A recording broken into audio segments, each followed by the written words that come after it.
Welcome to Bible Bites, everyone. I'm Pastor Dan, and we have been reading through the Bible one small bite at a time. Specifically, we've been going through the book of Matthew, where today we are going to finish up with chapter 8.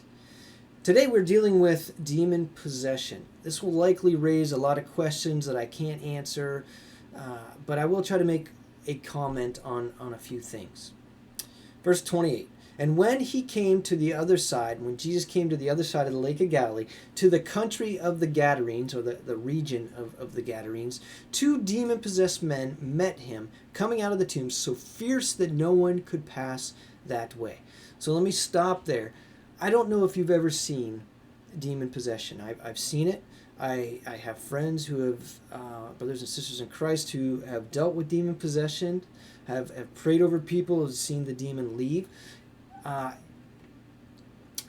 Demon possession really is very much about a truth encounter.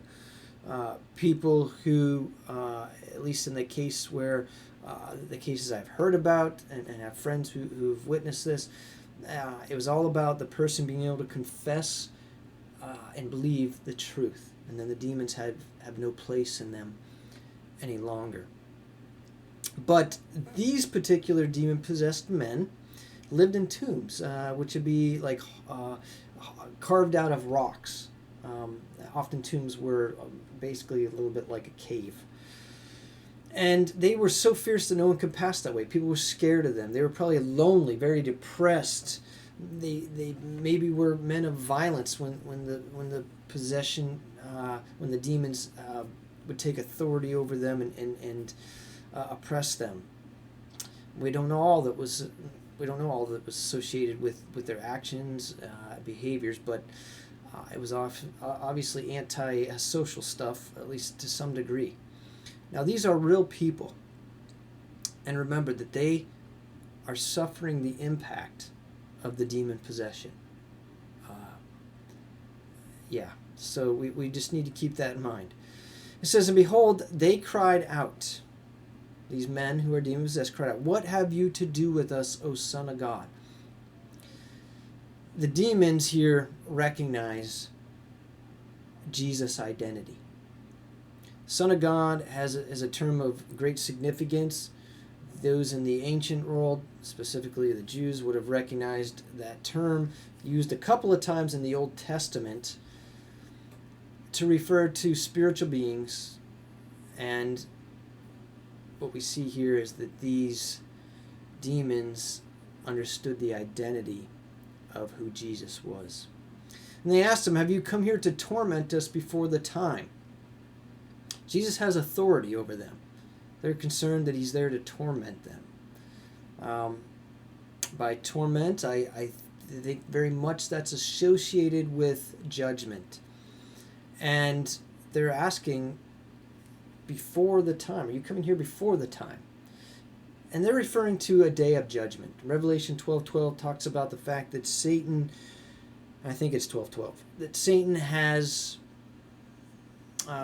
Satan knows that his time is short until the day of judgment when he'll be thrown into the lake of fire and all the wicked ones with him. So I believe that's what these demons are referring to, the day of the Lord, or this day of judgment. It says, now a herd of many pigs was feeding at some distance from them. And the demons begged him, saying, "If you cast us out, send us away into the herd of pigs." Don't know why the demons asked that.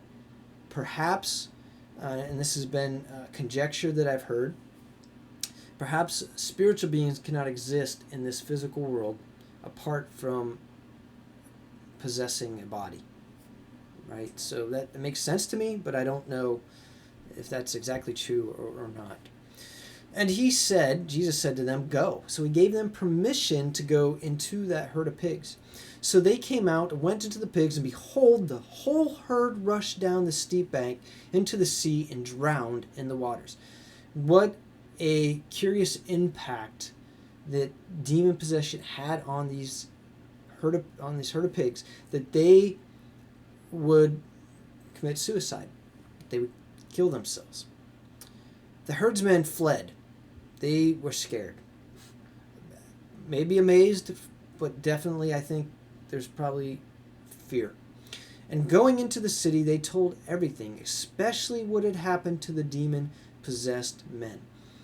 The herdsmen probably felt some anger. They lost their whole herds. Now, they might have just been hired herdsmen. It might not have been their herd of pigs. I don't know. But, probably a lot of mixed emotions here. Maybe some anger, fear, just absolute astonishment. But they went into the city, like, right away. They're, like, rushing to tell people what's going on, right?